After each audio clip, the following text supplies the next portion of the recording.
ನೋಡಿ ಇದೊಂದು ಹಸು, ಇದು 25+. ಬ್ರೀಡ್ ಭಾಳ ಚೆನ್ನಾಗಿದೆ, ಕ್ವಾಲಿಟಿ ಹೆಣ್ಗರು ಇದೆ, ನಿನ್ನೆ ಕರು ಹಾಕಿದೆ. ನೋಡಿ ಈ ರೀತಿ ಬ್ರೀಡ್ ಸಾಕೋದ್ರಿಂದ ಯಾವತ್ತೂ ಇದೆಯಲ್ಲ ಡೈರಿ ಫಾರ್ಮ್ ಫೇಲ್ ಆಗೋಲ್ಲ. ಭಾಳಷ್ಟು ಜನರಿಗೆ ದುಡ್ಡು ಕೊಡ್ತಾರೆ, ಹಸು ಸಿಗೋಲ್ಲ. ಸೊ ಒಳ್ಳೆ ಹಸುಗಳನ್ನು ಯಾರು ಬೇಗ ಬುಕ್ ಮಾಡ್ತಾರೆ ಅವ್ರಿಗೆ ಹಸು ಸಿಗುತ್ತೆ ಅಂತ ಹೇಳಿದ್ದೀನಿ. ನೋಡಿ ಭಾಳ ಚೆನ್ನಾಗಿದೆ, ನಿನ್ನೆ ಕರು ಹಾಕಿದೆ, ಹೆಣ್ಗರು ಇದೆ ಭಾಳ ಚೆನ್ನಾಗಿ. ನೋಡಿ ಬುಕ್ ಮಾಡ್ಕೊಳ್ಳಿ.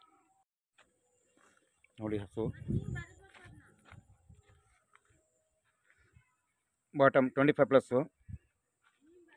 ಮತ್ತು ಹಾಲು ಮತ್ತು ಡಿಗ್ರಿ ಏನಿತ್ತು ಮಿನಿಮಮ್ ಇಲ್ಲ ಅಂದರೂ 4.5 ಬರುತ್ತೆ. 4ರಿಂದ 5, 4-4.25 ಫ್ಯಾಟ್ ಬರುತ್ತೆ. ನೋಡಿ ಜಸ್ಟ್ ಕರ ಹಾಕಿರೋದು ಇದು. थोड़ा बछड़े को दूध पिलाओ,